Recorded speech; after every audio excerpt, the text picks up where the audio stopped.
The void had never felt so hostile. Navigator Zine pressed her tri-fingered hands against the cool metal of the observation port, watching the scattered lights of the Andraxian Exodus fleet. 17 ships. That was all that remained. 17 fragile vessels carrying 25,000 souls, the last survivors of a civilization that had numbered for billion just 6 months ago. Her antennae twitched involuntarily, a physical manifestation of the fear that had become her constant companion.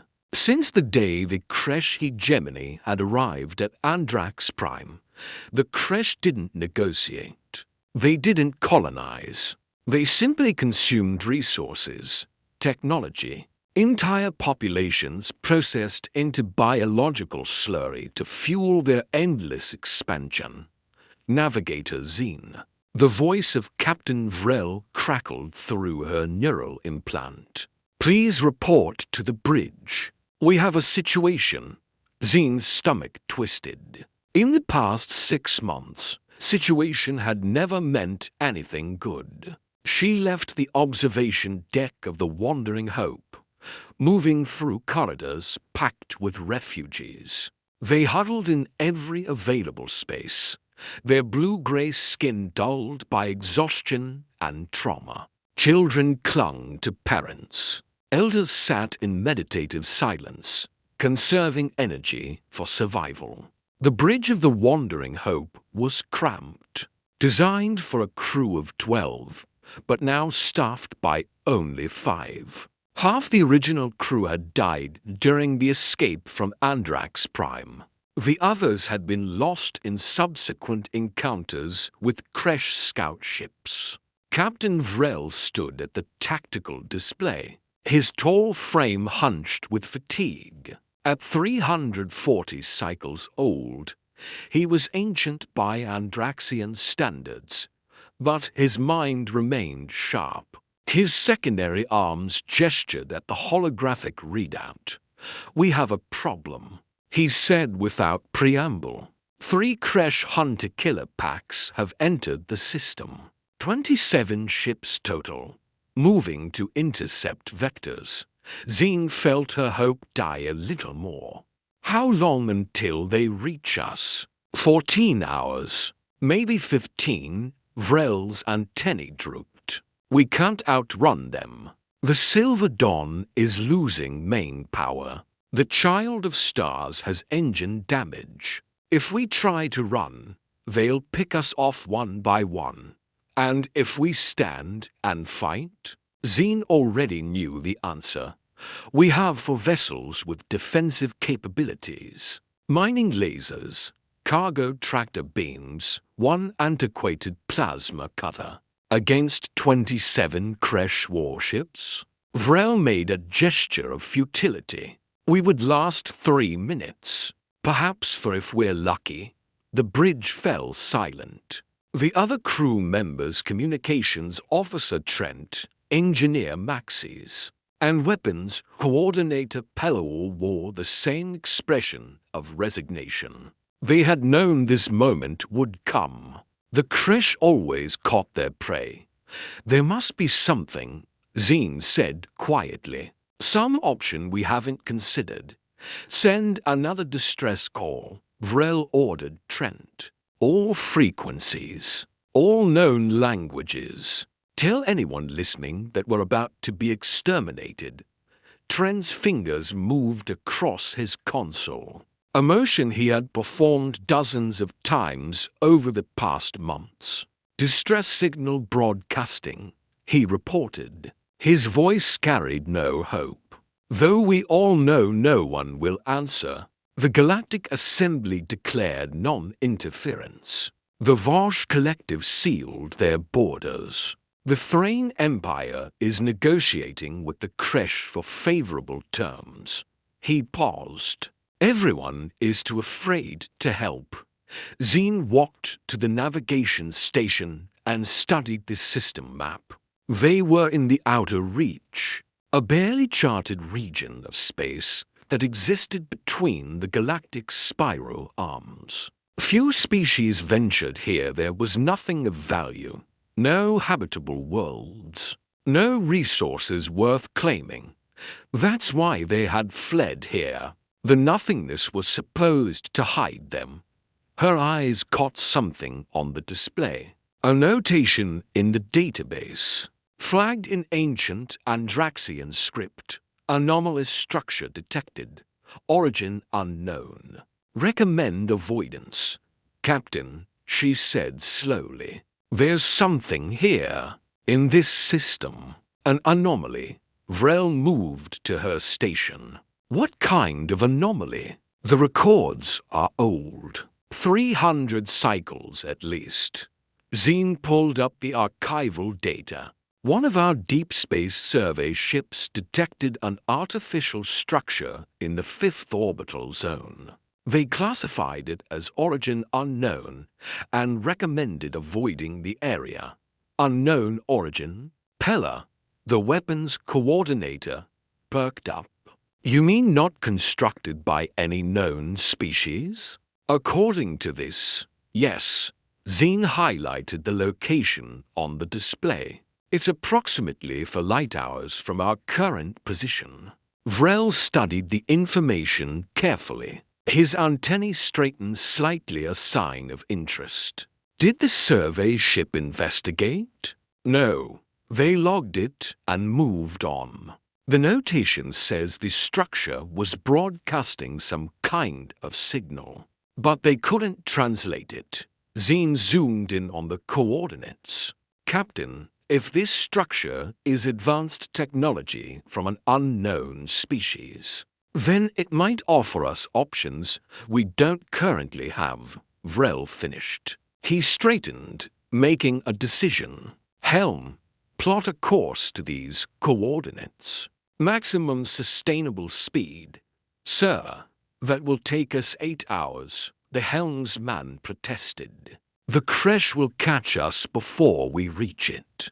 Then we'd better hope whatever is out there is worth finding. Vrel turned to address the bridge crew. Send word to the fleet. We're making for an unknown structure in the hope it offers sanctuary or defensive capabilities. Inform all ships to prepare for potential combat. The fleet altered course. 17 ships limping through the void towards something that might be salvation. Or might be nothing at all. 7 hours later, Zine stood at the observation port again. But this time she wasn't watching the fleet. She was watching the structure that had appeared on their long-range sensors. It was massive. The structure hung in space, like a geometric impossibility, a perfect sphere approximately 10 kilometers in diameter. Its surface covered in patterns that hurt to look at too long. The patterns seemed to shift and change. Though Zine knew that was probably an optical illusion, created by the structure's unusual reflective properties. We're detecting high levels of quantum fluctuation, Maxis reported from engineering. That thing is generating its own localized space-time distortion field. I've never seen anything like it. Is it a weapon? Pella asked nervously. Unknown. But it's definitely active. And it's older than any civilization we know of. Scan it for any identifying marks. Vrel ordered. Anything that might tell us who built it.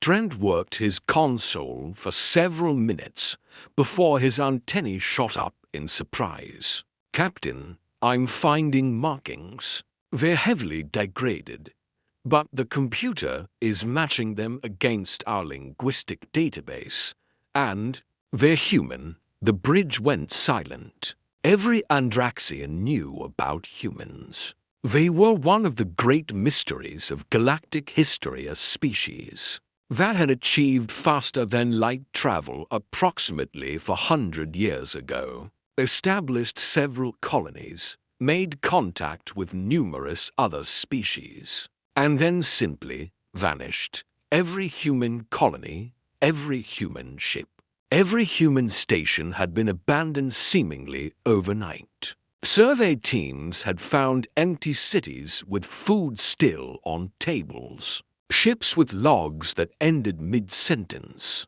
stations with air still circulating, but not a living soul aboard. The prevailing theory was that humans had destroyed themselves in some catastrophic war or plague. Their disappearance had become a cautionary tale about the dangers of rapid technological advancement. Humans? Vrel repeated. You're certain? The computer has a 94% confidence match. The script is ancient Terran standard, the language humans used for official communications. Can you translate the markings? Trent worked for another moment. Partially. The degradation makes it difficult. But I'm getting fragments. Sentinel, protocol defensive, automated response, emergency. Zine felt something stir in her chest. Not quite hope, but close. It's a defense station. The humans built an automated defense station 400 years ago, Pella pointed out. Even if it still functions, would it help us? We're not human, perhaps not, Vrel said slowly. But an automated system might have different criteria for activation. It's worth investigating. He turned to Trent. Can you establish communication with the structure? I can try. Transmitting on all standard frequencies. Wait. I'm getting a response. Audio only. A voice filled the bridge. It spoke in heavily accented Galactic Common. The words pronounced with an odd rhythm that suggested the speaker or the translation algorithm was struggling with the language. Unidentified vessels. You are approaching Sentinel Station 774. State your identity and purpose. Failure to comply will result in defensive measures. The voice was flat, emotionless, but unmistakably articulated by something with intelligence. Vrel gestured for Trent to open a channel. Sentinel Station.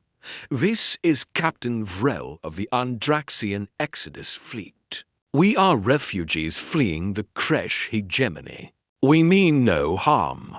We detected your station and hoped to find sanctuary or assistance. Silence stretched for 30 seconds. Then, processing, scanning vessels, detecting 17 ships, life signs, 25,147 individuals, species, Andraxian. Threat assessment, minimal.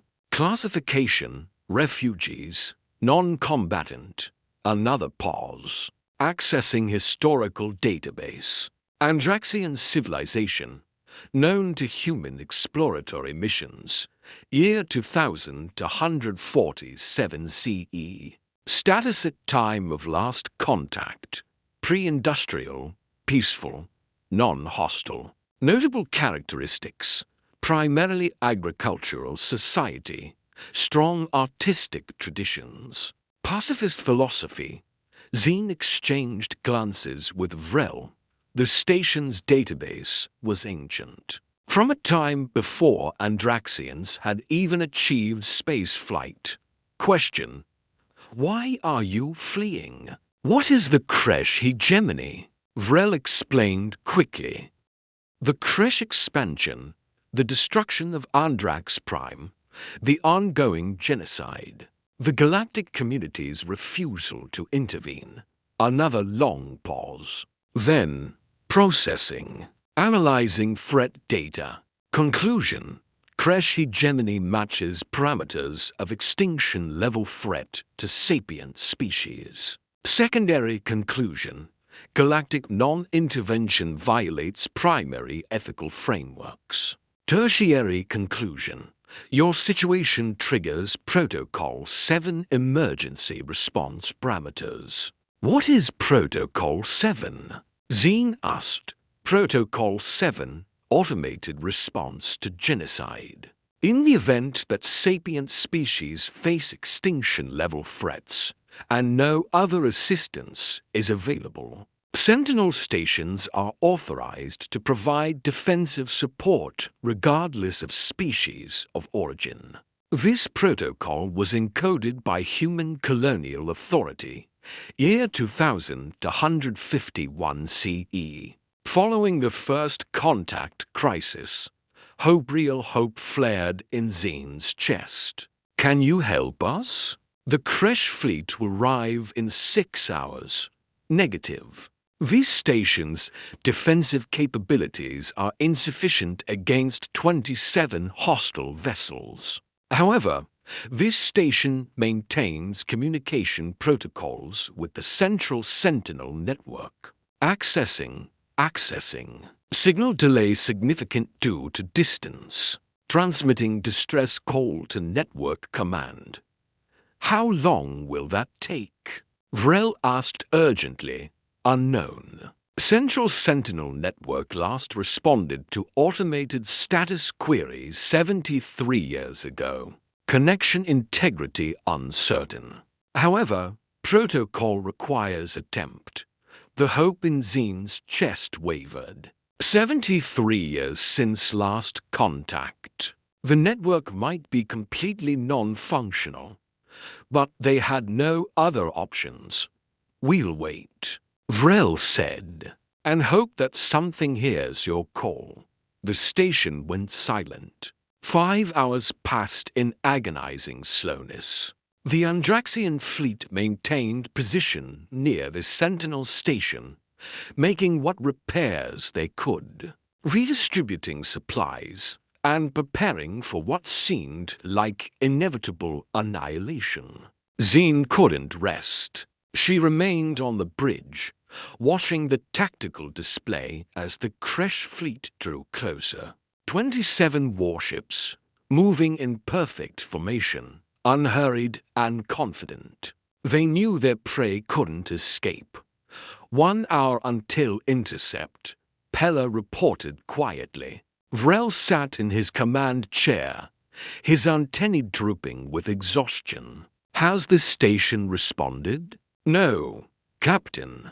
It's been silent since it transmitted its distress call. Then we prepare to fight. It won't be much, but we owe it to our people to try. Vrel straightened. All ships, battle stations, civilian transports to the rear. Combat-capable vessels form defensive screen. The 4 ships with any weapons capabilities, the Wandering Hope, the Steel Resolve, the Last Stand, and the Morning Light moved into formation. Behind them, 13 helpless civilian transports waited for the end. 30 minutes until intercept. Zine watched the Kresh fleet on the display. She thought about her people, about the civilization that had been destroyed, about the art and music and philosophy that would die with them. She thought about the children huddled in cargo bays, who would never grow up to see the stars in peace. 10 minutes. The Kresh fleet began to spread out, preparing to envelop the Andraxian vessels from multiple angles. And then, Captain, Trent shouted, I'm detecting massive quantum fluctuations. Something's happening near the Sentinel station. On the display, space itself seemed to tear open.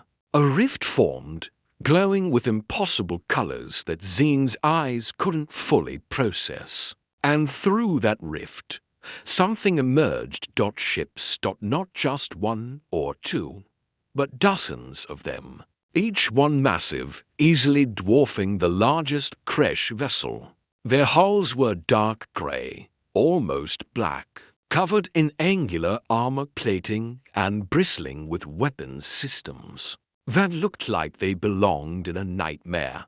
What What are those?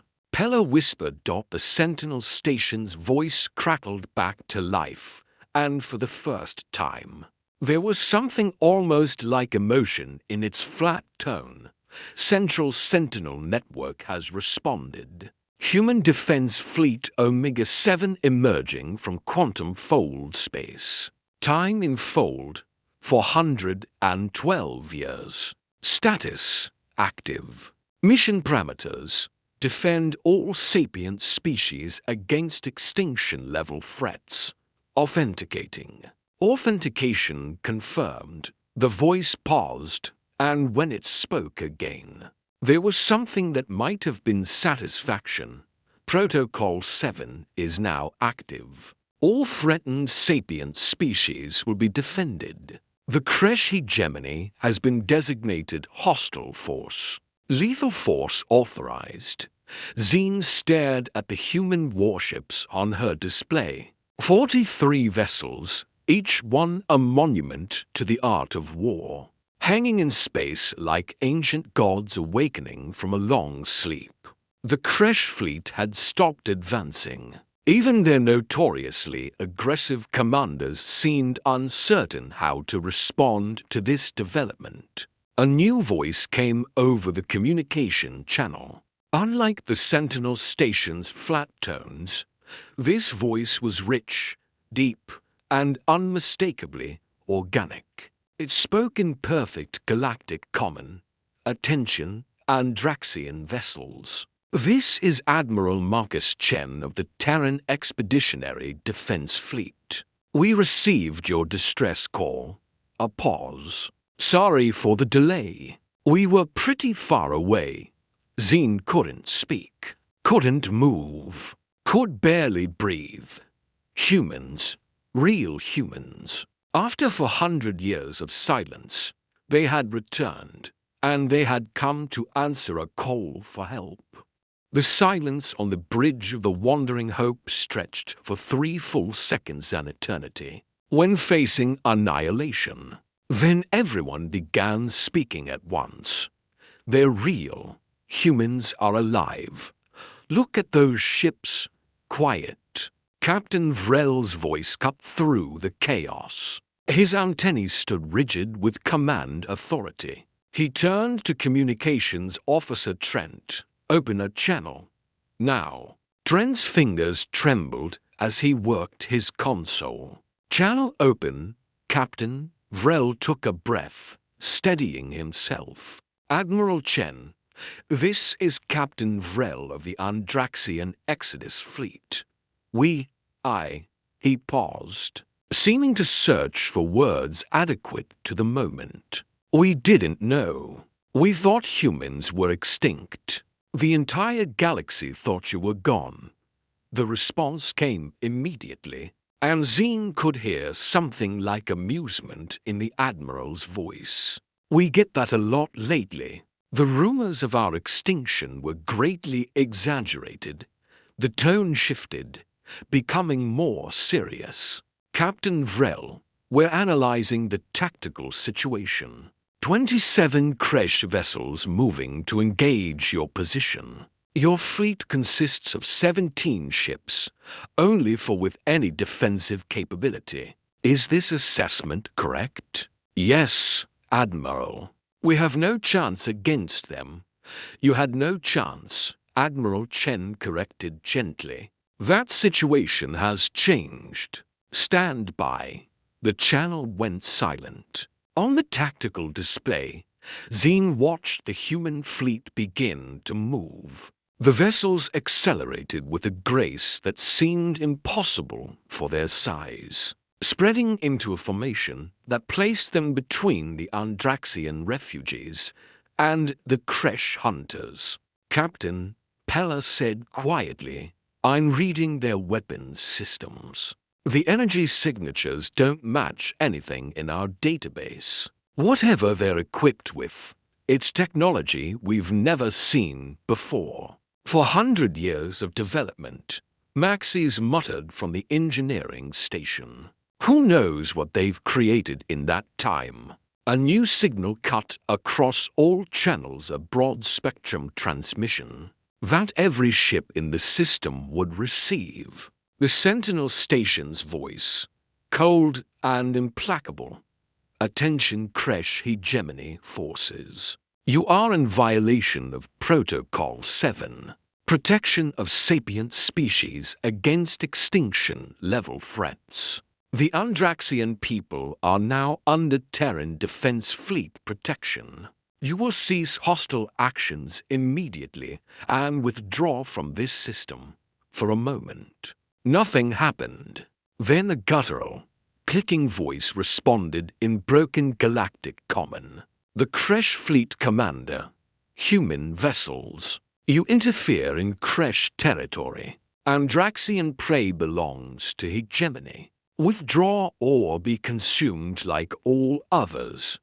Zine felt her hope waver. The Kresh had never backed down from anyone. They had crushed every species that opposed them for the past 3 centuries. Why would ancient humans be any different? Admiral Chen's response was calm, almost conversational. I see. Well, I appreciate you making your intentions clear. Makes what comes next much easier to justify. A pause. Kresh Fleet, this is your final warning. Withdraw now, or we will remove you from this system. Permanently, the Kresh response was immediate. Their entire fleet opened fire. 27 warships unleashed weapons that had devastated 100 worlds. Plasma torpedoes that could crack planetary crust.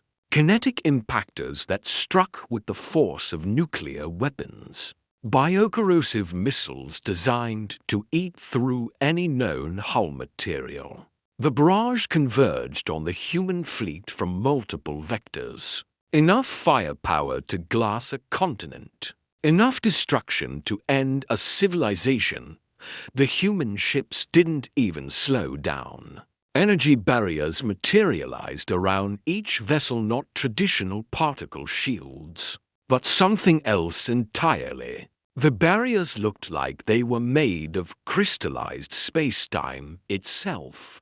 Geometric patterns that hurt to look at directly. The Kresh weapons struck these barriers and simply stopped. The kinetic energy didn't transfer. The plasma didn't dissipate. The biocorrosive compounds didn't spread. The attacks just vanished, as if the barriers were doorways to somewhere else. Impossible. Pella whispered, "Those aren't shields. That's dimensional displacement. They're not blocking the attacks, they're relocating them to a different point in space-time." How? Vrel breathed. I don't know. This is centuries beyond our understanding. The human fleet returned fire. Zine had studied military history. She knew about weapons. She understood the physics of space combat. But what she witnessed in the next 30 seconds defied everything she thought she knew. The human weapons weren't like anything in recorded history. Some fired beams of what looked like crystallized light that punched through Kresh armor, as if it were paper. Others launched projectiles that accelerated to a significant fraction of light speed in seconds, striking with apocalyptic force. Still others deployed what appeared to be self-aware microdrones that swarmed Kresh ships by the thousands, dismantling them from the outside in. The first Kresh hunter died in 4 seconds. The vessel simply came apart, its hull integrity failing catastrophically, as human weapons found every structural weakness simultaneously. The second and third followed within 10 seconds. Then, the killing accelerated. The human ships moved through the Kresh formation like predators among prey. They didn't fight like any military Zine had studied. There was no formation, no standard tactics, no predictable patterns. Each vessel seemed to operate independently, while somehow remaining perfectly coordinated with the others. They anticipated crash movements before they happened, positioned themselves to create crossfire opportunities, and exploited every mistake with machine-like efficiency. But they weren't machines. Zine could see it in the way they thought there was creativity, adaptability, even artistry in their movements. These weren't automated systems. These were living, thinking beings who had spent for centuries learning how to wage war at a level the galaxy had never imagined. "Captain," Trent said, his voice awed. "The Kresh are trying to retreat. 9 vessels are breaking formation and attempting to flee. The human fleet didn't pursue. Instead, space around the fleeing Kresh ships began to distort. The same quantum rifts that had brought the humans appeared around the Kresh vessels. But these rifts didn't open to allow passage. They closed, folding spacetime in on itself. The Kresh ships disappeared, and Zine had the horrible certainty that they hadn't been transported anywhere. They had simply ceased to exist, caught in a quantum collapse that removed them from reality. 15 minutes after the battle began, it was over. 27 Kresh warships had been reduced to debris and quantum echoes. The human fleet hung in space, their strange shields still active. Not a single vessel showing significant damage. The bridge of the Wandering Hope was absolutely silent. Admiral Chen's voice came over the channel again. "Captain Vrel, the immediate threat has been neutralized. My medical teams are preparing to provide assistance if you have wounded. My engineering teams can help with repairs. And my diplomatic staff would very much like to speak with you about your situation." Vrel seemed to shake himself out of shock. "Admiral, thank you. Thank you doesn't seem adequate, but I don't have better words. You saved us. You saved all of us. Don't thank me yet, Captain. We need to talk about what comes next." Chen's tone became serious. "The Kresh hegemony now knows humans are active again. That's going to have consequences. For you, for us, for the entire galactic community. We should discuss this face to face, of course. I'll prepare a shuttle immediately. Actually, I was thinking I'd come to you. Been a while since I've visited a non-human vessel. Besides, I think my ship would be a bit intimidating for your people right now. Despite everything." Zine felt a smile tug at her lips. The human admiral had a gift for understatement. Admiral Marcus Chen arrived 40 minutes later in a small shuttle that somehow felt more advanced than most Andraxian starships. He was accompanied by 2 others, a woman introduced as Dr. Sarah Okonkwo, the fleet's xenobiologist, and a man named Commander James Torres, head of security. Zine stood with Captain Vrel and the senior staff in the Wandering Hope's largest cargo bay, which had been hastily cleared to serve as a meeting space. Hundreds of Andraxian refugees lined the walls, unwilling to miss this historic moment. Children clung to parents, staring wide-eyed at the humans. The shuttle's hatch opened, and Admiral Chen stepped out. He was tall by Andraxian standards, perhaps to meters, with dark brown skin, and gray hair cropped close to his skull. He wore a uniform of deep charcoal gray with minimal decoration.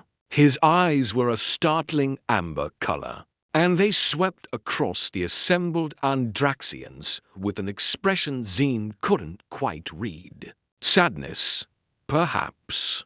Or recognition, Captain Vrel, Chen said, stepping forward. It's an honor. He held out his hand in the human greeting gesture Zine recognized from historical records. Vrel clasped the hand carefully, mindful of the anatomical differences. Admiral Chen, the honor is ours. You've given my people a future we thought was lost. Chen smiled, but it didn't reach his eyes. I'm sorry we didn't arrive sooner. If we'd known what was happening, he trailed off, shaking his head. But we're here now. Let's talk about what that means. They moved to a small conference room that had once been the ship's officers' mess. It was cramped with 6 people: Vrel, Zine, Engineer Maxis on the Andraxian side, and the 3 humans opposite them. First question, Vrel said once they were seated. Where have you been? Why did humanity vanish 400 years ago? Chen leaned back in his chair. We didn't vanish, exactly. We evolved. He seemed to search for words. In the early days of human space exploration, we encountered something. An ancient artifact left by a civilization that existed before any of the current galactic species. This artifact contained information about quantum consciousness transfer, a way to upload minds into quantum computational matrices. Dr. Okonkwo picked up the explanation. The technology allowed for consciousness to exist without physical form, residing in quantum superposition across multiple points in space-time simultaneously. It offered immortality, unlimited processing power, freedom from physical needs. So humans became digital? Maxis asked, his antennae twitching with confusion. Not digital, quantum. Chen smiled. It's hard to explain. We don't exist in normal space-time anymore. Not really. We exist in the quantum foam that underlies reality. We can observe. We can process information. We can even manipulate matter at the quantum level. But we don't have bodies, don't need ships or stations or colonies. Then why are you here now? Zine asked. Why do you have ships and bodies? Because we learned something important, Commander Torres said quietly. Existing as pure consciousness is powerful, but it's also isolating. We could watch the galaxy, but we couldn't truly interact with it. We could observe species like yours rising and falling, but we couldn't help. And after 400 years of watching, he paused. It became unbearable. Chen nodded. About 70 years ago, a faction within human quantum consciousness we call ourselves the interventionists argued that we needed to maintain the ability to take physical form, to build ships, to exist in normal space-time. So we could help when species faced extinction. So we wouldn't just be eternal observers watching the universe suffer. The Sentinel stations, Zine said, understanding. You left them behind in case someone needed help. Exactly. Automated defense platforms programmed to call us if they detected genocide or extinction-level events. We've been waiting for 70 years for one to activate. Chen's expression darkened. We hoped it never would, but we knew it was inevitable. The galaxy is a dangerous place. Why didn't you respond to earlier crises? Vrel's voice carried an edge. The Kresh have destroyed 17 species in the past 3 centuries. Where were you then? The question hung in the air like an accusation. Chen didn't flinch from it.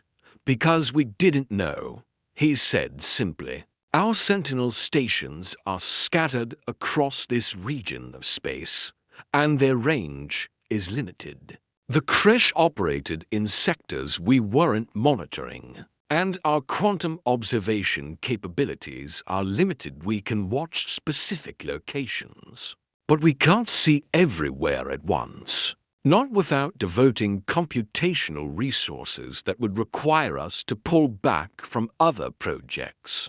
Other projects? Maxis asked. Dr. Okonkwo answered. Humanity is currently engaged in large-scale stellar engineering. We're trying to prevent the heat death of the universe by manipulating dark energy. At a fundamental level, it requires most of our quantum processing capacity. She saw the blank looks around the table. I know that sounds insane, but we have a very long time horizon now. We're thinking in millions of years. So you almost missed us, Vrel said quietly. If we hadn't stumbled upon that Sentinel station, you would have died, and we never would have known. Chen's voice was heavy. That's the nightmare that drove us to build the Sentinel network. But the network has gaps, huge gaps. There could be other species dying right now that we don't know about. Silence fell over the room. Zine felt the weight of it, the terrible mathematics of a galaxy too vast for even quantum beings to watch completely. What happens now? She asked. The creche know you exist. They'll report it to the hegemony. What will you do? Chen stood and walked to the small viewport, staring out at his fleet. That's the question, isn't it? The interventionist faction is still a minority within human consciousness. Most humans are content to exist in the quantum realm, pursuing projects that will take eons to complete. They don't want to re-engage with physical reality. But you do. Vrel observed. Double quotes, yes. Because I remember what it was like to be vulnerable, to be afraid, to face extinction. Chen turned back to face them. I was 80 years old when humanity discovered quantum consciousness transfer. I lived most of my life as a regular human before we became whatever we are now. I remember having a body that could die. I remember watching the news and seeing species go extinct and feeling helpless. He walked back to the table and placed both hands on it, leaning forward. Here's what I can tell you. My Fleet Defense Fleet Omega-7 is authorized to protect species facing extinction. That's our mandate. We have 43 capital ships, hundreds of smaller craft, and the ability to fabricate more as needed. We can manufacture bodies, weapons, supplies, whatever we need. By manipulating matter at the quantum level, you're offering to protect us, Zine said. All of us. From the creche, yes, but it's more complicated than that. Chen straightened. The creche hegemony will respond to what happened here. They'll send fleets, investigators, diplomatic overtures. They'll want to know our capabilities, our intentions, our weaknesses. And when they realize we're serious about protecting threatened species, they'll either negotiate or escalate. Escalate to what? Maxis asked nervously. Total war. Commander Tor's voice was flat. The creche have spent 3 centuries building an empire on the premise that no one can stop them. We just proved that premise wrong. They'll either accept the new reality or try to eliminate us before we become a bigger threat. Vrel's antennae drooped. Then we've brought war to your people. Because of us. No. Chen cut him off firmly. This isn't your fault. The creche were always going to be a problem. You just moved up our timeline. He paused. Besides, War was always inevitable. The moment we decided to re-engage with the physical galaxy, we knew we'd eventually have to fight species like the Kresh. Better to start on terms of our choosing, defending people worth defending.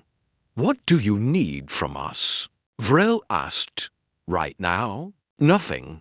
Get your people to safety. We have coordinates for a secure location, a star system with habitable worlds. That's far from Kresh space. We'll escort you there and help you establish a colony. Chen smiled slightly. After that, well, we'll see. If you want to help us, if you want to join the fight against the Kresh, we'd welcome it. But that's your choice. You've suffered enough. No one will judge you if you choose peace. Zine felt something stir in her chest. Not quite courage, she wasn't sure she had any left, but something related to it. Purpose, perhaps. Admiral, she said slowly. My people are artists, philosophers. We've spent 10,000 years perfecting music and poetry and the cultivation of beauty. We're not warriors, I know, Chen said gently.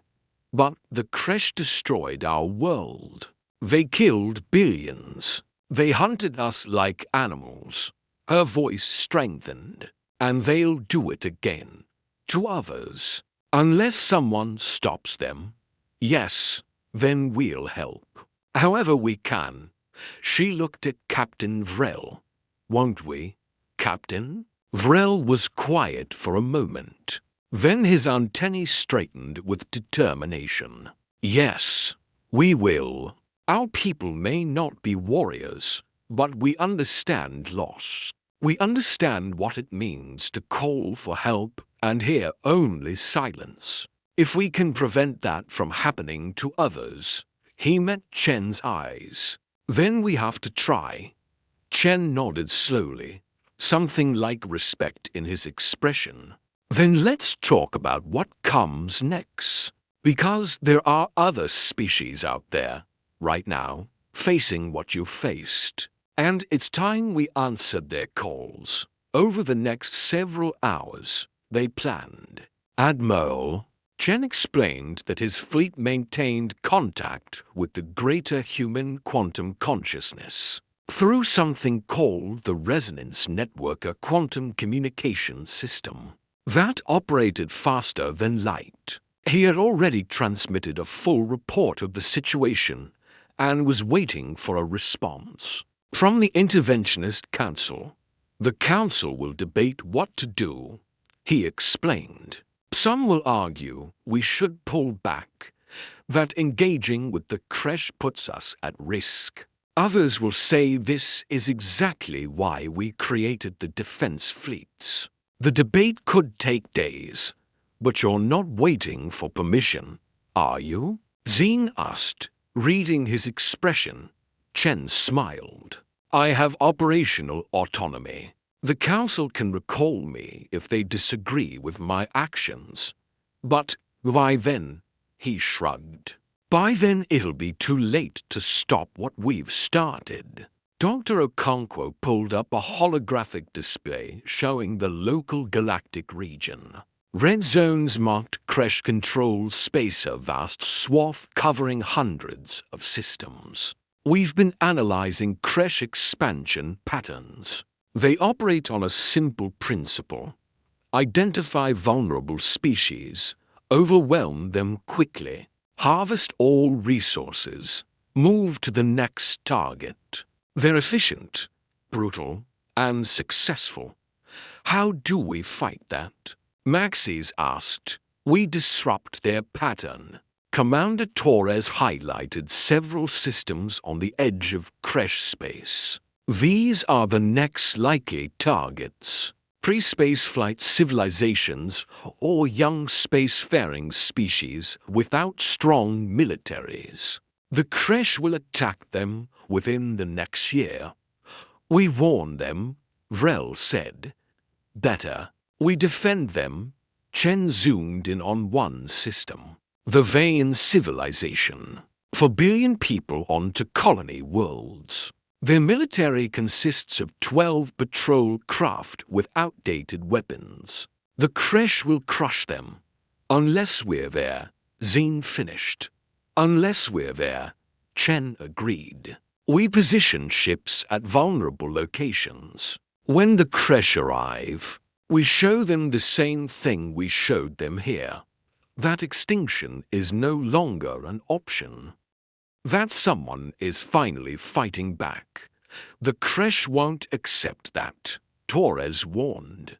They'll escalate, send bigger fleets, try to overwhelm us through numbers. Then we call for more help.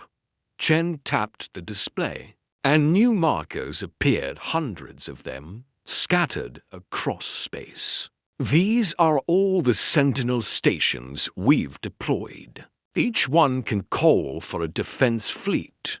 Right now, Omega-7 is the only fleet that's been activated. But if we need more, if we're facing a full-scale war, he paused. Then we wake them all up. Bring all of humanity's defensive capabilities back into normal space-time. How many ships would that be? Maxis asked, his voice hushed. Approximately 4,000 capital ships. Maybe 600,000 smaller craft. Chen saw their shocked expressions. Understand, we've been preparing for this possibility for 70 years. We've been building, stockpiling, planning. We hoped we'd never need it. But if the Kresh force our hand, you could destroy them, Vrel said quietly. No. Chen's voice was hard. We could defeat them. There's a difference. Destruction is what the Kresh do. We're not going to become them.